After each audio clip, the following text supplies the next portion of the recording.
Bonjour, bienvenue. Je suis Carlos Cáceres de Nemus.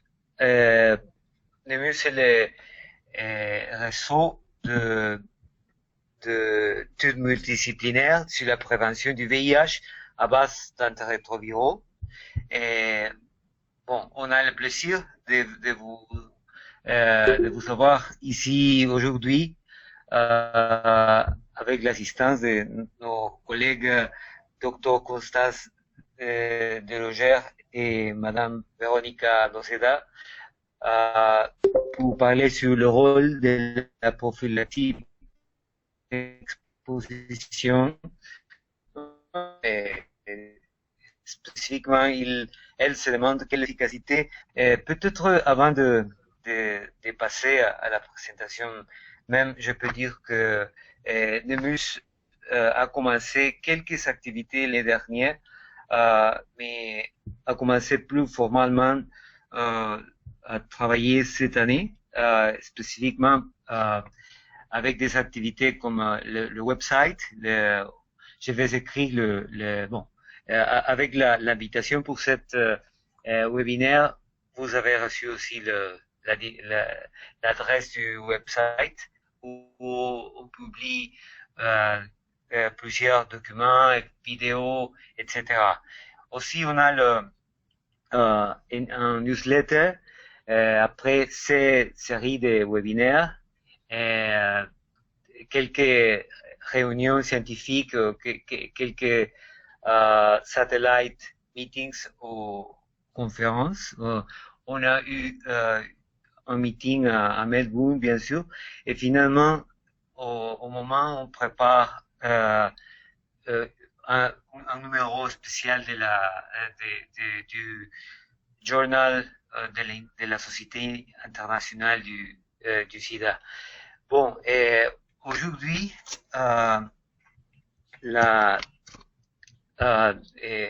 on a le troisième de nos webinaires qui ne sont pas en anglais. En général, on a présenté des sujets spécifiques en anglais, mais aussi on croit que c'est très important avoir aussi des discussions spécifiques avec les langues qui ne sont pas l'anglais. On a eu déjà des présentations en espagnol, en portugais et maintenant en anglais. Pour ça, aujourd'hui, on a Dr Delogère et Veronica. Donc, Dr Delogère est une chercheure en virologie clinique au service des maladies infectieuses de l'hôpital Saint-Louis à Paris. Elle est engagée dans l'essai PrEP IPRG et préside également le comité scientifique et médical de SIDAction. Veronica Noceda est responsable des recherches en sciences sociales à SIDAction. Elle fait partie du réseau européen PEX3, Prevention Research, Outreach, Advocacy and Representation. Bon, je crois que c'est ce qui est essentiel pour commencer. Je crois que l'idée serait de commencer maintenant. Bon, vous verrez les slides de cette présentation et on a aussi une fenêtre pour écrire des questions ou commentaires qu'on peut avoir. Au moment, simplement pour éviter le bruit, on va limiter la possibilité de parler à Dr Constance et Veronica, et après on va voir, peut-être je vais lire, je vais faire une résumé des questions qui ont été faites. Bon, je plus parler maintenant et je vais vous laisser avec Veronica et Constance. Merci. Bonjour. Oui, bonjour. Est-ce que vous m'entendez? C'est bon? Est-ce que vous voyez notre première diapositive avec le petit logo de SIDAction en bas? Donc, ok. Donc, on a décidé de vous faire un overview des données anciennes et très récentes sur sur la PrEP. Et merci pour ceux qui répondent, avec un sommaire d'abord sur les essais avec les résultats publiés, le niveau d'efficacité et les limites et les conditions de cette efficacité. Et un deuxième point, c'est que grâce à ces essais, on voit de plus en plus à qui peuvent s'adresser ces stratégies de prévention de l'exposition par les antirétroviraux. Alors, vers l'implémentation des nouvelles données d'un essai très important qui est l'essai IPREX, dont on va vous reparler régulièrement, les essais en cours sur PrEP intermittente, quelles sont les pistes sur la recherche et les recommandations actuelles à la fois sur le territoire national, par le CDC aux États-Unis et par l'OMS. Alors, tout d'abord, toutes ces stratégies de prévention par antirétroviraux sont des stratégies, et on le dit à chaque fois dans l'ensemble de nos essais qui sont pour l'instant versus placebo, des stratégies à combiner avec les autres stratégies de prévention, en particulier le préservatif, pour ce qui concerne la transmission des hommes vers les hommes ou des hommes vers les femmes, le dépistage, bien entendu, et des IST et du VIH, et le traitement, voilà, ici des IST. Donc on est toujours dans une stratégie complexe, hein, bien sûr, en l'absence de vaccin, de combiner l'ensemble de nos stratégies. Alors ça signifie quoi? Est-ce que ça signifie cumuler l'ensemble de ces stratégies ou finalement choisir une stratégie selon les différentes phases de sa vie ou du moment, effectivement, par rapport, par exemple, à un désir d'enfant, un partenaire qu'on connaît pas, etc. Faut-il faire les deux, c'est-à-dire à la fois cumuler à des moments et choisir à d'autres moments? Et puis finalement, est-ce qu'on a toujours le choix de ça, typiquement pour la PrEP et l'accessibilité à des antirétroviraux alors qu'on n'est pas infecté dans certaines stratégies, dans certains pays sans accès aux antirétroviraux, mais même vous verrez pour la France où on a accès aux antirétroviraux, c'est pas évident de pouvoir les prescrire à des gens qui ne sont pas infectés par le VIH. Donc ce petit dessin qui juste remet bien finalement les antirétroviraux en prévention avec deux choses très importantes. Si l'on traite la personne qui est infectée, je ne sais pas si vous voyez la flèche, vous pouvez m'indiquer par un petit mot, mais ici la personne infectée sur votre gauche, le traitement de cette personne infectée permet, diminue son infectiosité et permet de protéger les gens non infectés. C'est ce qu'on appelle le TASP.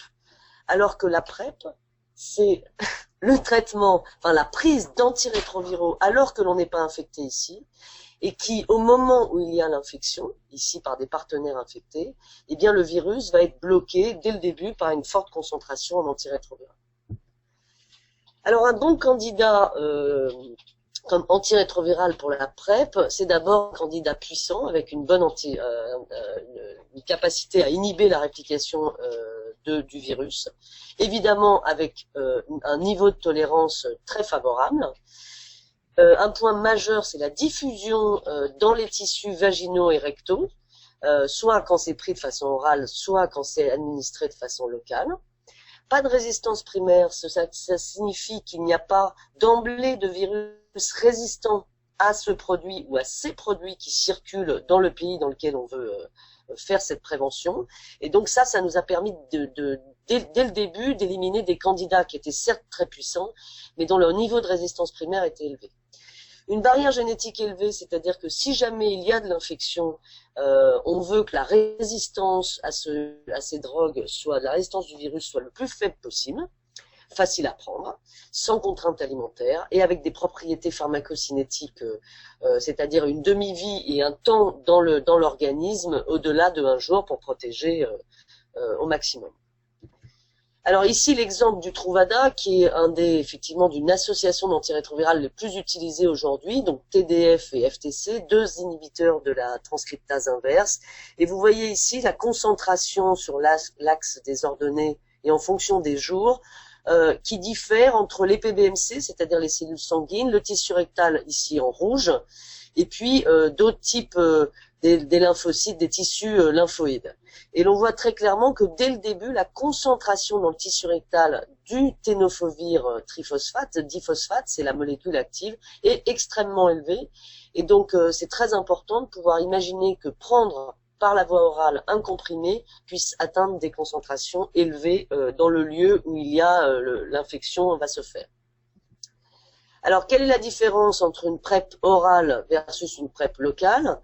Évidemment, quand c'est local, ça peut être directement administré dans la voie vaginale ou rectale, une forte concentration dans ce tractus-là, peu de toxicité systémique, donc du coup moins de risque d'effets secondaires à long terme, potentiel pour des formulations à libération prolongée. Vous verrez que sur l'avenir, on vise beaucoup à des anneaux à libération prolongée de ces produits, et utilisation pendant la grossesse puisqu'il n'y a pas de diffusion systémique. Oral, bien c'est pour tous les modes de transmission, vaginale ou rectale. Par contre, quel est le risque sur la toxicité générale? Bien évidemment, puisque les organes peuvent être effectivement en contact avec le produit. Quel est le risque de résistance s'il y a une concentration importante dans le plasma?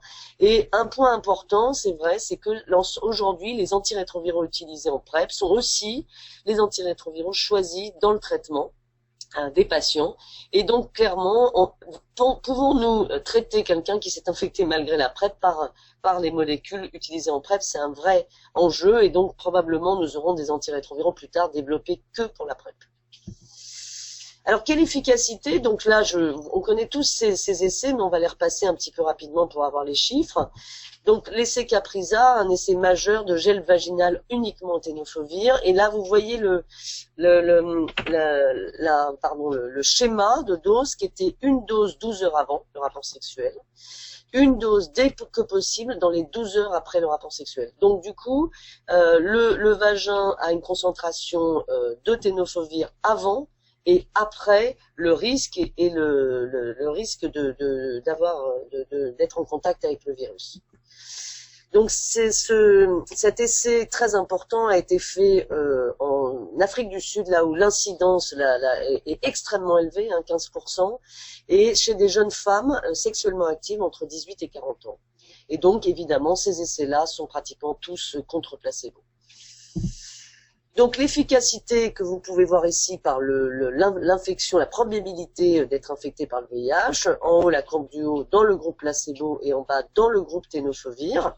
Il y a un tableau ici où l'on peut voir qu'à 12 mois, il y a 50% d'efficacité du tenofovir comparé au groupe placebo, alors que, et là vous pouvez voir ici à 30 mois, donc plus tard, qu'il n'y a plus que 39% d'efficacité. Donc globalement, clairement, il y a une efficacité du tenofovir comparé au placebo, mais l'on voit déjà qu'il y a un problème de durabilité dans le temps d'une stratégie comme cela. D'autre part, l'observance. Donc l'observance, on la connaît déjà très bien dans la thérapeutique, bien évidemment. Il est indispensable de prendre son traitement pour contrôler le virus. Et bien évidemment, c'est le premier talon d'Achille que l'on voit dans les essais de PrEP.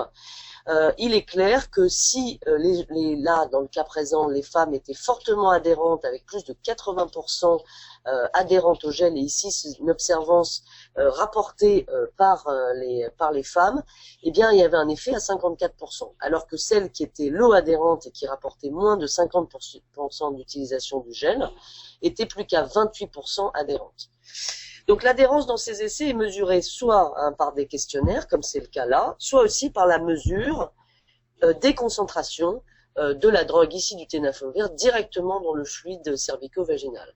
Et ce qu'on peut voir, c'est qu'entre le groupe des femmes qui sont infectées, eh bien la médiane de concentration est extrêmement faible, alors que le groupe non infecté est fortement différente et significativement plus élevée. Donc clairement, la concentration locale de tenofovir est un enjeu pour prévenir de l'infection, et s'il y a une concentration importante, le virus sera inhibé dès les premières étapes de l'infection. L'étude Partner PrEP qui s'intéressait à comparer tenofovir versus la combinaison donc tenofovir FTC, deux analogues nucléosidiques, c'est le Truvada, versus placebo dans un autre contexte, puisque ce sont les couples sérodifférents, c'est-à-dire un des deux partenaires est positif et l'autre ne l'est pas, mais la séropositivité est connue, et donc vous voyez trois groupes avec un suivi de 36 mois. Eh bien, donc vous voyez que tous ces essais de prévention sont des essais avec un taux important de couple, hein, ce sont des essais très longs et difficiles à mener. Et donc là, nous avons eu 82 infections, 17 dans le bras ténon, 13 dans le bras de la bithérapie et 52 dans le bras placebo.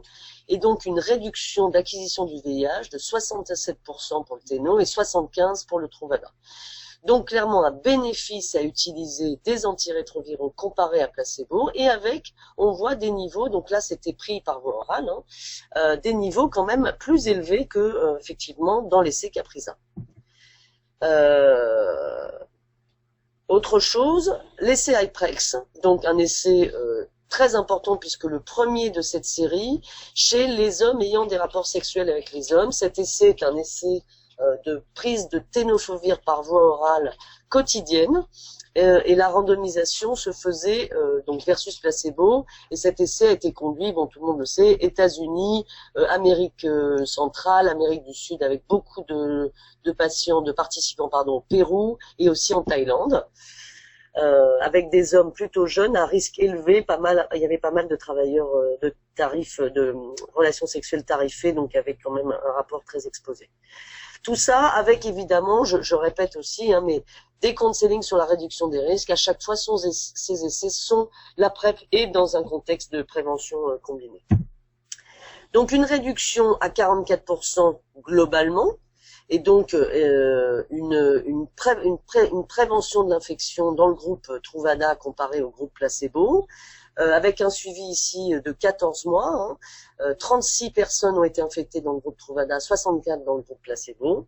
Et ce que l'on va voir, comme on a vu tout à l'heure, c'est l'incidence en fonction de l'adhérence ici mesurée par le retour des pilules, qui est aussi un autre moyen. C'est que les participants ramenaient les flacons et les pilules étaient comptées dans les flacons. Et on voit clairement que l'infection, il y a 90% ici sur la droite d'observance et de prise de médicaments, eh bien on voit un taux d'incidence effectivement le plus faible ici dans le bras FTC comparé au groupe placebo. En revanche, pour un nombre de piles peu utilisées, eh bien finalement on voit que l'incidence est quasi la même. Donc être sous tenofovir et ne pas le prendre, ça revient à être dans le bras placebo. Donc les essais en PrEP orale, des succès clairement, avec des succès dans ces essais-là, avec une majorité et des très bons niveaux dans Partner PrEPs, où, attention, c'est un contexte particulier où les couples connaissent leurs risques, puisqu'ils connaissent la séropositivité de leur partenaire, et aussi des essais absolument démontrant la non-efficacité, voire vraiment un taux d'infection identique dans les deux bras, et qui permet de nous dire qu'on est encore vraiment au début des essais de PrEP et des questions, enfin au début de cette recherche sur la PrEP, avec de nombreuses questions quant à l'observance, mais aussi quant à la diffusion dans les compartiments de l'ensemble de ces organes. Donc effectivement, ces essais essayent de mesurer l'efficacité de ces molécules, mais on peut se poser la question des conditions, des contextes qui déterminent en partie, qui influencent en tout cas en partie cette efficacité.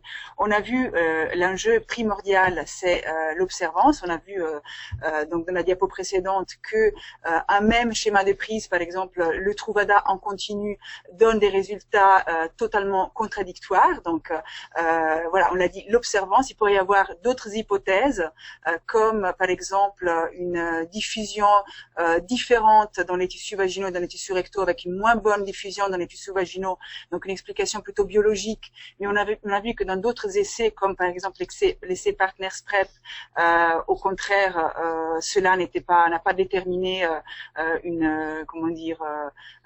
n'a pas été influente sur les résultats de l'essai. Donc voilà, il y a une série d'hypothèses pour expliquer ces résultats contradictoires.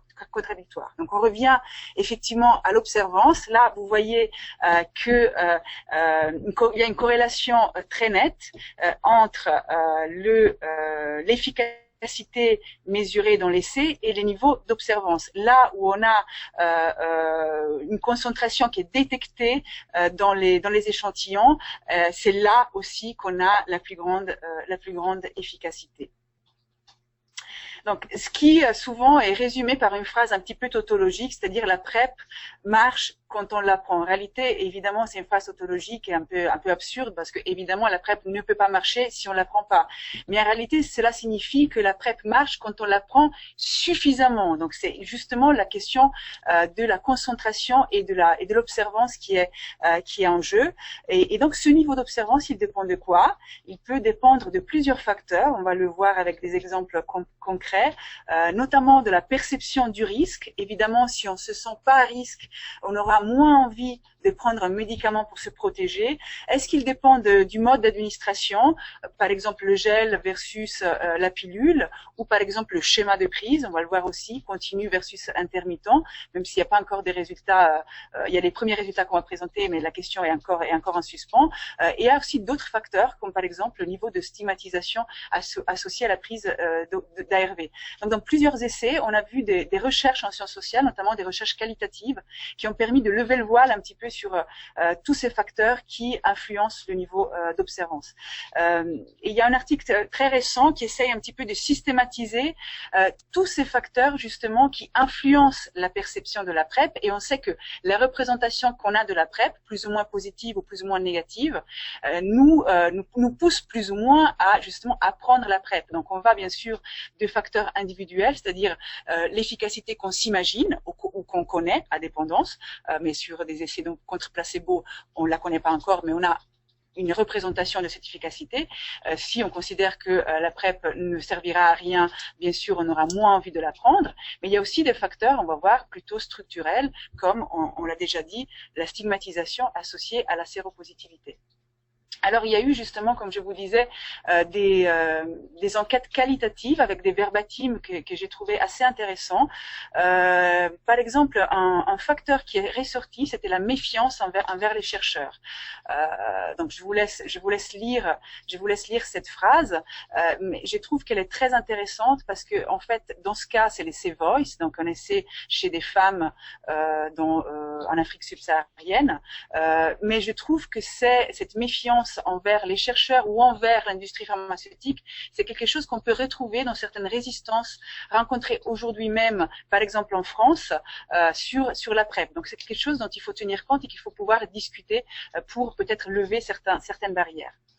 La stigmatisation associée à la prise d'ARV, évidemment, si une personne séronégative prend les mêmes pilules que prend un voisin, par exemple, ou quelqu'un qui est séropositif, des rumeurs peuvent intervenir, et dans des contextes où la séropositivité est extrêmement stigmatisée, bien sûr, ça peut être un frein à la prise de ces mêmes antirétroviraux, même si c'est dans une fonction préventive. Et là, il y a effectivement aussi un peu des interrogations sur le marketing de ces médicaments, peut-être arriver à avoir deux types de packaging ou de couleurs de pilules, parce que par exemple sur le Truvada, qui est bleu, qui est une pilule très reconnaissable, pour éviter cette superposition qui est parfois problématique dans certains contextes.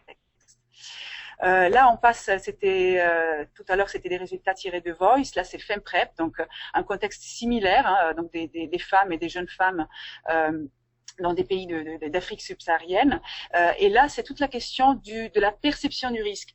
Vous voyez, c'est d'effectifs faibles, mais quand même très significatif de voir que dans le site de Pretoria, pratiquement 3/4 des femmes interrogées ne se sentent pas à risque, alors que le taux d'incidence est à 5%, et il peut aller, à vrai dire, on l'a vu dans ces essais, jusqu'à 10-12% sur certains sites. Donc cette perception du risque, évidemment, elle est déterminante dans la willingness, dans la volonté de prendre la PrEP, et elle est par ailleurs fonction, on l'a vu, de l'âge. Plus les femmes sont jeunes et moins elles se sentent à risque. Et aussi, j'ai dit statut marital, mais en réalité, le fait d'être en couple ou pas est aussi un déterminant de cette willingness.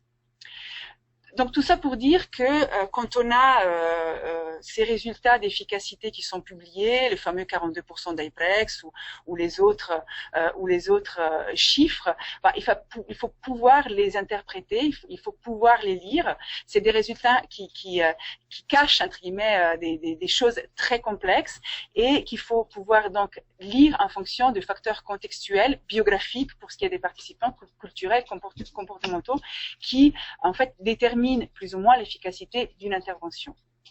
Donc voilà, c'est pour ça donc qu'on revient donc on a parlé de l'observance, mais il y a d'autres choses qui peuvent déterminer l'efficacité, qui peuvent influencer l'efficacité au sein toujours d'un essai ici contre placebo. Donc plusieurs personnes ont pensé qu'il pourrait y avoir une compensation du risque et qui pourrait bien sûr contrecarrer l'efficacité biologique de la PrEP.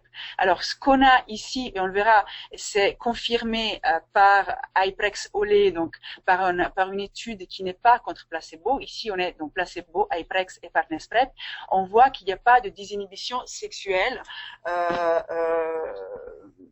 même dans le bras où il y a prise, dans les deux bras d'ailleurs, parce que les gens ne le savent pas, donc tout à fait. Mais on verra que justement dans Hyprex-Olé, donc là, les gens savent qu'ils prennent une molécule active et pourtant, il n'y a pas de désinhibition sexuelle.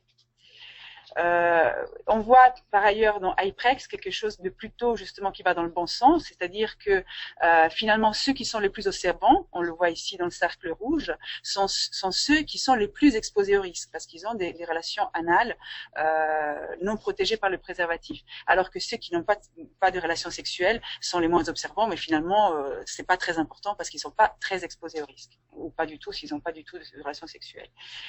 L'apparition de résistance, là aussi, on se disait, s'il y a beaucoup de résistance qui se crée, voilà, donc la PrEP, elle peut être rendue un petit peu même dangereuse, peut-être pour les personnes qui se font infecter, qui sont infectées. Et là, on voit aussi qu'il y a pratiquement des cas de résistance très rares. Et par ailleurs, il s'agissait pas du coup de résistance liée pendant le processus de PrEP, mais c'était parce que les gens étaient recrutés juste après leur séroconversion, que malheureusement leur séropositivité n'avait pas pu être détectée par les tests. Donc là, pour le coup, il y a eu effectivement une résistance qui s'est créée dans les trois essais. Donc la PrEP, pour qui revient aussi à poser la question du qui, c'est-à-dire quel public, quel contexte et dans quelles conditions. Alors là, j'ai une diapositive que je trouve très intéressante, qui est un peu difficile à lire, donc je vais essayer de vous l'expliquer calmement. Donc on a sur la droite, sur la colonne de droite, on a les niveaux d'efficacité, comme on les a présentés dans les différents essais. C'est-à-dire qu'on part des essais qui ont été les plus efficaces, les essais Partners PrEP, jusqu'à, on l'a vu, Caprisa, qui était l'essai, bien sûr, très important, mais quand même moins efficace que les autres. Qu'est-ce qu'on voit par contre ici? On voit que malgré ce bas niveau, il n'est pas si bas, mais en tout cas, plus bas que les autres niveaux d'efficacité, on a le nombre d'infections évitées le plus élevé. C'est-à-dire que dans ce contexte-là, c'est-à-dire chez des femmes en Afrique du Sud, où le taux d'incidence est très élevé, où le nombre d'IST est aussi, le taux d'incidence des IST, non seulement du VIH, mais des autres IST, est très élevé. Voilà, cette intervention, même si l'efficacité est moindre, a permis d'éviter un grand nombre d'infections. Alors que l'essai partenaire, il est certes très efficace, mais finalement, dans l'efficience, c'est-à-dire dans sa traduction dans le contexte qui était celui-là, on a eu un nombre beaucoup plus limité, moins que la moitié, d'infections évitées. Donc tout ça pour dire que quand on doit décider après au niveau de la santé publique de quelle intervention et dans quel contexte, il faut tenir compte effectivement de tous ces facteurs qu'on a nommés tout à l'heure. Ici, c'est une diapositive qui dit un petit peu la même chose, mais qui est tirée plutôt de Hyprex, donc de cet essai que Constance vous a présenté tout à l'heure. Et là, qu'est-ce qu'on a? On a ici, sur l'axe des abscisses, on a, si vous voulez, le pourcentage, les groupes qui participent le plus au nombre d'infections, c'est-à-dire ici, on a donc les personnes qui ont des relations anales réceptives, c'est-à-dire que sur 100 nouvelles contaminations, 60 sont des personnes qui ont eu ces relations anales réceptives. Et sur l'axe des ordonnées, on a le nombre de personnes qu'il faut traiter pour éviter une contamination. Donc, quelque part ici, on voit que c'est les personnes qui participent le plus à la dynamique de l'épidémie et qu'il faut pas beaucoup, entre guillemets, de personnes mises sous PrEP pour éviter une contamination. Donc ça, c'est le groupe prioritaire. Alors que là, notamment, par exemple, des personnes qui ont un seul partenaire, donc ils participent quasi à zéro à la dynamique de l'infection, et il en faut beaucoup. Il faut mettre sous PrEP beaucoup de personnes pour éviter les infections. Donc là encore, quand on doit prendre des décisions, c'est bien là-dessus qu'il faut se concentrer.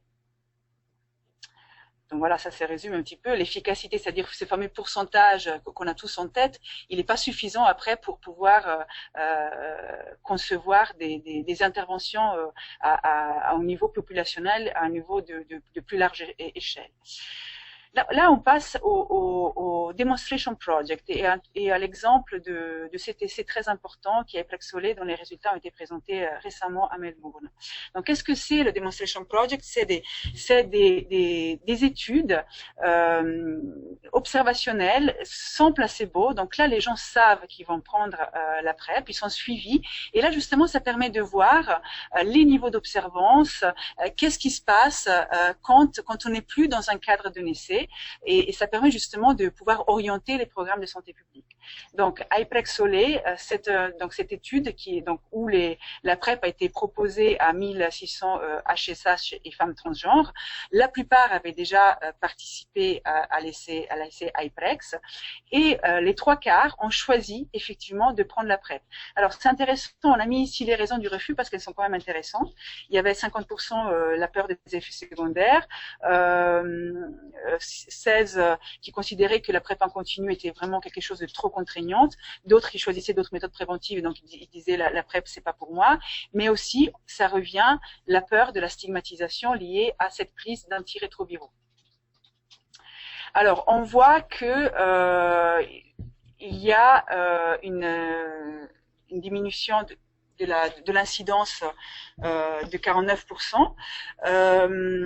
Ce qui est très important, c'est que, encore une fois, c'était confirmé ce qui était déjà montré dans l'essai contre placebo, c'est-à-dire qu'il n'y a pas de compensation du risque dans les comportements sexuels. Et par contre, les taux de syphilis est comparable, donc c'est-à-dire que cette question des IST reste quelque chose de très important notamment chez ce public d'HSH. Alors là, qu'est-ce qu'on voit? Cette diapositive nous montre que quand on fait cette analyse sur gouttes de sang, ça nous montre qu'au niveau des concentrations, on voit que quand on a pris moins de 2 tablettes par semaine, il n'y a pas de différence avec ceux qui n'ont pas du tout pris de PrEP, donc on va dire que c'est complètement inefficace. Ici, on commence à avoir un petit peu d'efficacité, une baisse de l'incidence, et c'est à partir de là, c'est-à-dire à partir des 4 tablettes par semaine, qu'on a vraiment un niveau de sécurité qui s'approche de 100%. Donc, même dans ce régime de PrEP continu, on voit que probablement 4 tablettes par semaine sont suffisantes. Donc, cela pose toute la question de l'intermittence aussi, c'est-à-dire qu'on passe déjà de continu à quelque chose de peut-être un peu moins continu. Là aussi, c'est une diapositive très importante. On voit quand même, quand on regarde les concentrations de molécules actives, on voit quand même que ces concentrations diminuent. Et donc, on revient à la question de l'observance. Finalement, qu'il faudrait poser peut-être dans d'autres termes, c'est-à-dire c'est pas la question d'être observant, mais c'est être observant sur le long terme. Voilà. Donc c'est toute la question de la PrEP intermittente, et je repasse du coup la parole à Constance pour ça.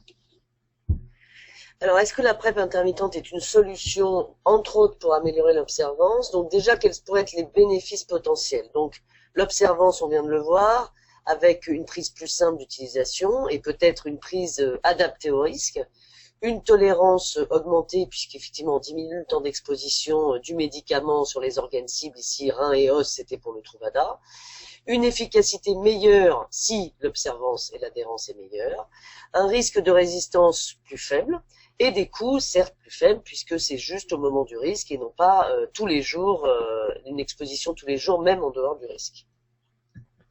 Alors, le modèle de l'intermittence, en tous les cas dans l'essai que l'on a choisi, qui est l'essai Hypergay en France, repose complètement sur les modèles macaques. Il faut savoir que la PrEP est vraiment partie, toute la prévention par antirétroviraux, des modèles macaques, où il y a ici, avant le challenge viral, une prise de médicaments avant, et le challenge viral et une prise de médicaments, soit juste après, soit jusqu'à 24 heures après. Et que finalement, le meilleur des modèles était la prise 24 heures avant, le groupe 1 ici en rouge, et la prise, jusqu'à le groupe 4, ici, c'est vrai que c'est un peu compliqué, mais tous ces groupes-là, mais en particulier 24 heures avant et 24 heures après le challenge viral, qui permettait de protéger un plus grand nombre en animal. Donc ça voulait dire une exposition considérable et une action du Truvada longtemps après le challenge viral. Donc l'essai Hypergay est une étude française, française, canadienne, et qui va être élargie à d'autres partenaires européens, en particulier les Allemands avec Berlin pour le moment, mais nous sommes en train d'ouvrir d'autres centres, d'une PrEP qui est pas vraiment plus qu'intermittente, elle est à la demande, puisqu'elle s'adresse donc à des hommes ayant des rapports sexuels avec d'autres hommes qualifiés à haut risque, c'est-à-dire ayant des relations sans protection avec au moins 2 partenaires dans les 6 derniers mois, et tout ça dans une offre globale, bien entendu, de prévention, comparée à du placebo. Et donc nous proposons, alors là je crois que j'ai pas dessiné, voilà, 2 comprimés avant le rapport sexuel, dans les 24 heures avant, mais au plus tard dans les 2 heures avant, puis un comprimé toutes les 24 heures et un dernier comprimé dans les 24 dernières heures. Ce qui donne, si par exemple les participants ont des rapports sexuels le samedi et le dimanche, ça commence dès le vendredi soir, la prise de Truvada, jusqu'au lundi soir. Donc ça fait à peu près 4 comprimés pour un week-end, par exemple, protégé. Donc là, nous sommes absolument dans la phase de recrutement et de faisabilité que nous avons passé les 2 premières années. Et donc là, je vais vous présenter ce qui a été présenté le professeur Jean-Michel Molina à Melbourne sur juste des données d'observance. Donc, et d'adhérence. Alors, il faut savoir que dans ces essais à la demande et intermittents, c'est très compliqué de mesurer l'adhérence. Nous n'avons aucun, on ne peut pas savoir si la concentration de ténofovir va être acceptable puisque les gens vont prendre effectivement comme ils peuvent. Donc, du coup, on a des concentrations de ténofovir et de FTC dans le plasma, mais aussi dans les cheveux, qui est un reflet finalement de l'observance sur les derniers 4 mois. Sur le dernier mois pour 1 centimètre de cheveux, donc on peut voir plus une observance sur le long terme. Tout ça seront évidemment cumulés au retour des pilules, à des interviews et des entretiens tous les 2 mois de façon à la fois programmée, donc les participants savent qu'ils doivent répondre à l'observance, et à la fois des fois en random, c'est-à-dire au hasard. Et une prise de produit, ce qui est ça qui était important, au moment du rapport sexuel. Avez-vous pris votre PrEP dans votre dernier rapport sexuel, avant, pendant, après? On va essayer de relier tout ça. Et donc voici les premières données sur les 100 premiers patients. Donc ici, 126 participants et 543 actes sexuels entre la première année. Et nous voyons que les participants ont répondu « Oui, j'ai pris la PrEP ». Perfectueux, c'est-à-dire comme le modèle de l'essai, au moins 24 heures avant, entre 24 et moins 2 heures, et au moins 1 après. Donc 53, donc 1 sur 2 a pris parfaitement la PrEP.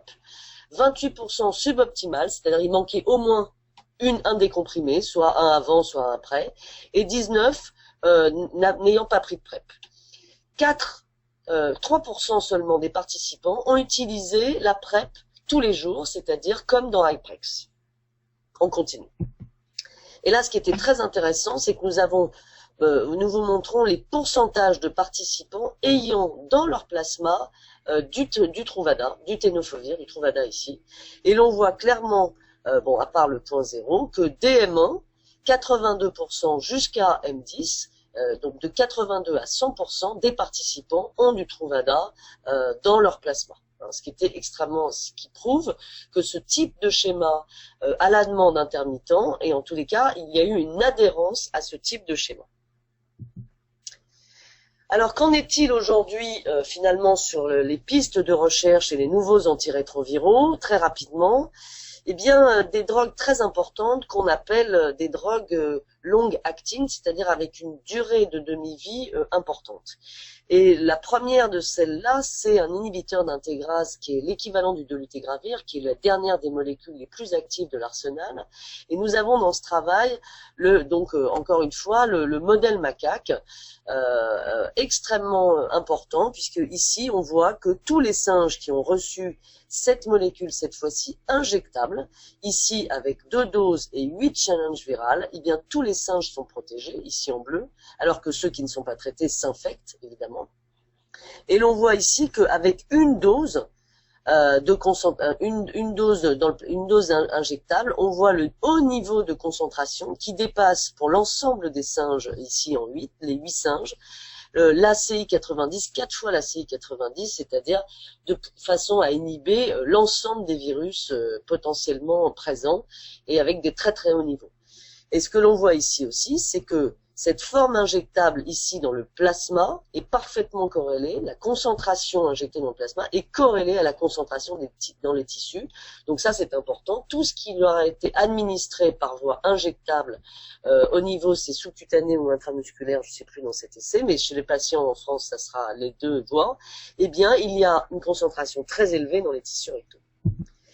Donc de la même façon ici, ils ont testé une seule injection de GS744, peut-il protéger contre l'exposition répétée au virus simien? Donc on voit une injection ici et on voit un grand nombre de challenges, je ne sais plus, 10 expositions. Et l'on voit ici que tous les animaux se sont infectés après une médiane de 10 expositions versus seulement 2 dans le groupe contrôle. Et donc clairement ça protège, mais on voit bien qu'il y a un moment, la drogue va commencer à diminuer, et on voit dans ce schéma ici, avec des doses qui vont être effectivement des doses à risque, qui vont ne plus inhiber l'ensemble des virus et qui vont passer sous ce petit pointillé ici en bas d'IC90. Et donc ça permet de voir finalement quel est le rythme des injections potentielles en tous les cas chez le macaque ici dans ce modèle, et donc pouvoir dire que finalement l'infection ne sera possible que si la concentration du produit est en dessous de 3 à 4 IC90 et que clairement, il faudra alors ici, par exemple, rechallenger, remettre de cette drogue, réinjecter le singe toutes les 4 semaines dans ce modèle-là. Donc ça, un papier très important dans Science de proof de concept avec une PrEP, avec une molécule très active par voie injectable.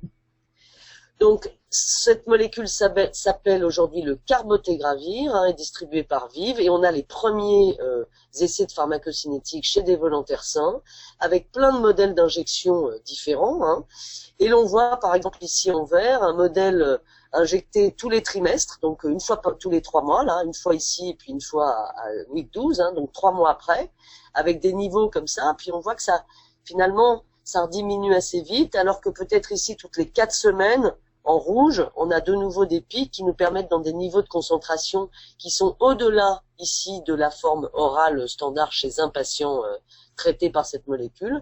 Donc ces modèles-là permettent d'essayer de voir quel serait le rythme de ce type d'injection et qui pourrait être proposé donc à des participants à la place d'une molécule donnée une fois par jour par voie orale. Alors de nombreuses nouvelles thérapeutiques et voies d'administration sont en cours, on ne va pas les détailler, mais c'est soit sous forme de comprimés, soit sous forme de gel local, ça c'est très important, de films ou alors d'anneaux vaginaux qui accumulent à la fois des anti-herpès, des contraceptifs et des antirétroviraux qui pourraient, si le prix n'est pas trop élevé, trouver vraiment une place dans certaines situations économiques difficiles. Voilà, on termine avec les recommandations. Vous avez certainement tout suivi un petit peu l'ITER de la PrEP dans le cadre des recommandations, notamment aux États-Unis et maintenant au niveau international. Il y a eu en juillet 2012 la FDA qui a approuvé le Truvada en indication de PrEP en continu aux États-Unis.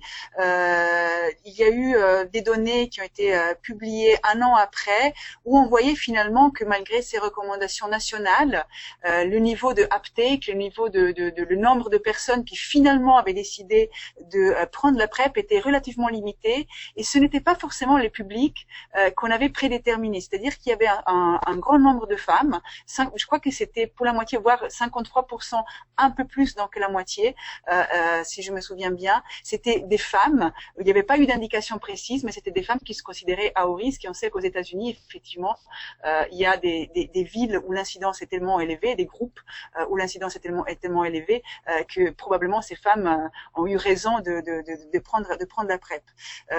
Plus récemment, il y a eu les recommandations du CDC en mai de cette année, où finalement c'était des recommandations à très large spectre. Pratiquement tous les groupes exposés étaient inclus dans ces recommandations.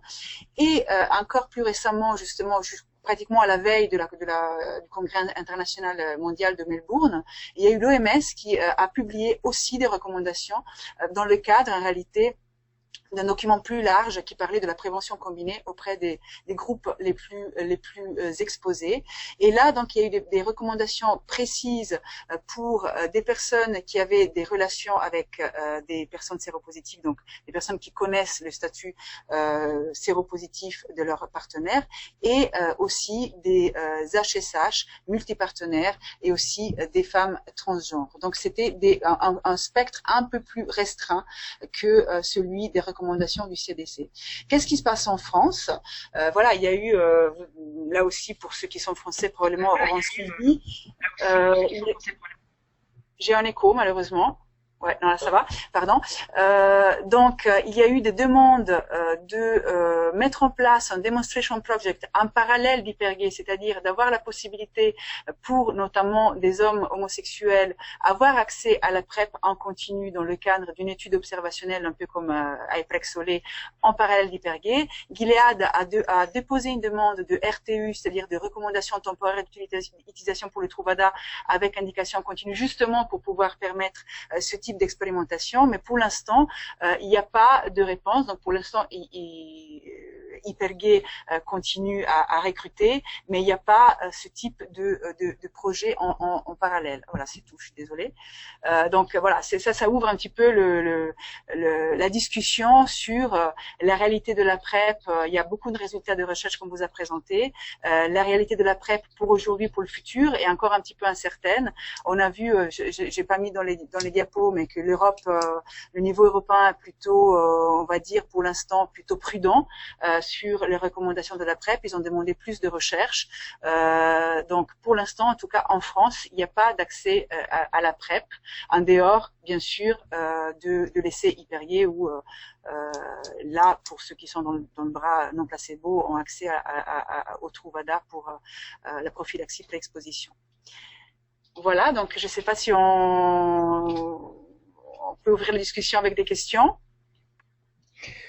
Bon, merci Constance et Véronica. Je crois que ça a été une fantastique, vraiment excellente présentation. Et je crois que vous avez summarisé les choses les plus importantes sur la discussion sur la PrEP maintenant. Et quoi que bon, au moins j'ai déjà deux questions ici. Une question, je crois, Vincent. Bon, est très important ce sujet ici. Il voulait savoir qu'est-ce qui se passe dans les pays. Bon, avec l'accès, l'un des problèmes avec l'adhérence, l'observance, vient avec l'accès aux soins et en général l'accès aux drogues, non? Ce qui se passe même dans les pays où les essais sont se développer, non? En général, question d'accès aux drogues, question de coûts, non? De qui va fournir, qui va payer pour les antirétroviraux, non? Et bien sûr, c'est clairement une question de coût d'accès aux au Truvada et tout ça, non? Gilead a des coûts différenciés entre les pays. Et ça va encore être déterminé. Comment ça va se passer? Non, je sais pas si vous avez quelque chose à dire. On a vu, effectivement, on sait très bien que, par exemple, dans nombre de pays qui ont participé à IPREX et ensuite à la phase ouverte à IPREX Solé, n'ont toujours pas d'accès au Truvada. Je pense au Pérou, je pense à l'Équateur. Je pense qu'il y a effectivement un gros problème par rapport à l'accessibilité de ces molécules dans ces pays. Je pense qu'il faut se mobiliser pour que ces pays aient accès à ces molécules pour une double objectif, évidemment, parce que la PrEP, c'est pas quelque chose qui prendra son ampleur sous vide, c'est-à-dire que ces molécules permettent aussi de améliorer la mise sous traitement des personnes séropositives, et on le sait avec le TASP, de diminuer très fortement aussi l'incidence. Donc je pense qu'il faut prendre le problème par les deux bouts, c'est-à-dire par le TASP, évidemment, avec l'accès aux molécules les plus efficaces dans tous les pays, et bien sûr la PrEP, notamment, on l'a vu dans les petits diapos que je vous ai montrés tout à l'heure, pour les publics les plus exposés. Donc le TASP pour toutes les personnes séropositives avec l'indication de traitement très précoce, voire tout de suite pour atteindre l'indétectabilité, et la PrEP pour les personnes séronégatives mais qui ont bien sûr une très forte exposition au risque, les HSH, les personnes qui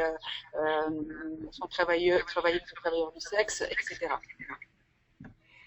Oui, mais en général, je peux vous dire qu'ici, au Pérou et aussi en Équateur, je crois qu'en Équateur, Truvada est disponible de l'année dernière, et ici au Pérou, il y a un mois et demi, je crois, qui est disponible déjà.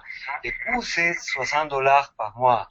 Non, bien sûr, c'est beaucoup moins cher que dans quelques autres pays, mais c'est une question de si l'État va payer pour la PrEP ou ça sera un coût individuel, non? Ou peut-être l'État pourrait payer pour une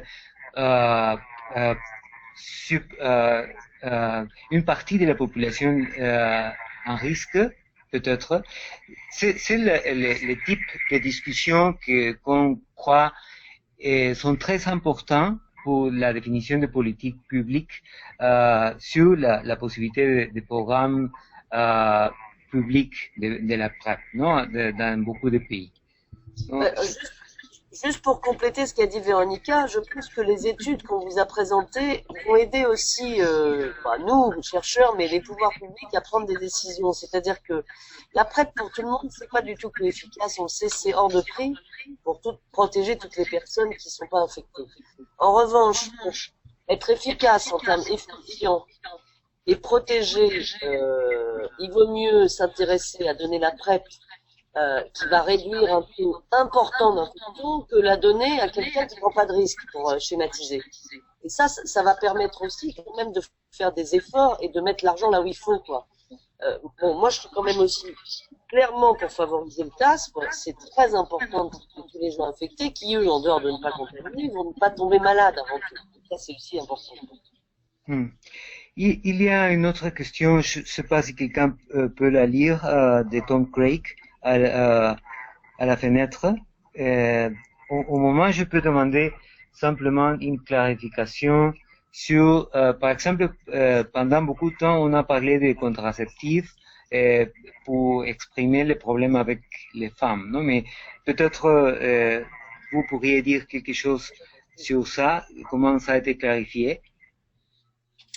Oui, donc là, effectivement, je ne savais pas que les prochains chiffres vont être publiés en mars 2015. Donc ça, c'est effectivement une nouvelle à surveiller de près, justement suite aux recommandations. Après, moi, je dois dire la vérité, je ne connais pas la réalité américaine. Comme ça, j'ai une proximité relative. Bien sûr, j'ai des échos, des collègues qui travaillent aux États-Unis, et effectivement, c'est vrai que le dialogue, les dialogues entre le médecin et des patients particulièrement exposés peut être quelque chose de fondamental pour